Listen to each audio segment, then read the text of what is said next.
Propaganda کرنے والے تعصب ختم کریں، شہر کی خدمت کے لیے متحرک ہیں۔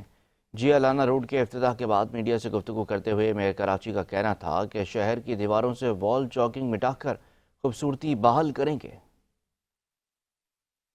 لیاری کے جی الانا روڈ کی قسمت جاگ گئی۔ میئر کراچی مرتضی وہاب نے 1.5 کلومیٹر کی سڑک پر ڈریننگ سسٹم بہتر کیا اور پھر سڑک بنوا ڈالی۔ سابق میئر کراچی غلام علی الانا کی فیملی نے میئر کراچی کے ہمراہ لیاری کی سڑک کا افتتاح کیا۔ بلدیہ عظمی کراچی نے جی الانا روڈ کی دیواروں کو بھی خوبصورت پینٹنگ سے سجا دیا۔ میئر کراچی مرتضی وہاب اپنے انداز میں اپنے کاموں کی تفصیلات بتانے میں پیچھے نہ رہے۔ جہاں ہم نے کراچی کے مختلف علاقوں میں کام کا سلسلہ سٹارٹ کیا ہے، جہاں پر گاہے بگاہے میں خود یا ڈپٹی میئر صاحب یا پیپلز پارٹی کے مختلف نمائندے پہنچتے ہیں، ہم نے وعدہ کیا کہ سڑک کو ہم بنائیں گے، اور آج الحمدللہ آپ کو اس جگہ پر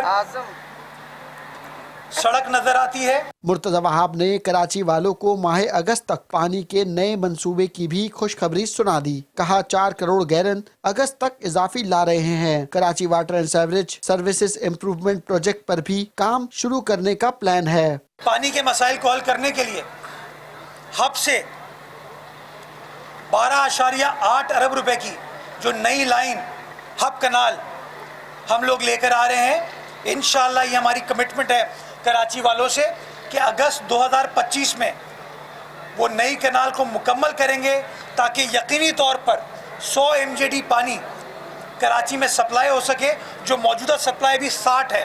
جی الانا روڈ گزشتہ 15 سالوں سے تباہ حالی کا شکار تھا، جس پر آئے روز حادثات بھی ہوتے تھے، جبکہ یہ سڑک ماڑی پور روڈ سے لیاری کھارادار اور آئی چودھری گر روڈ کو ملاتی ہے۔ کیمرامین حمزہ شیخ کے ساتھ جنید جاوید، 5 نیوز کراچی۔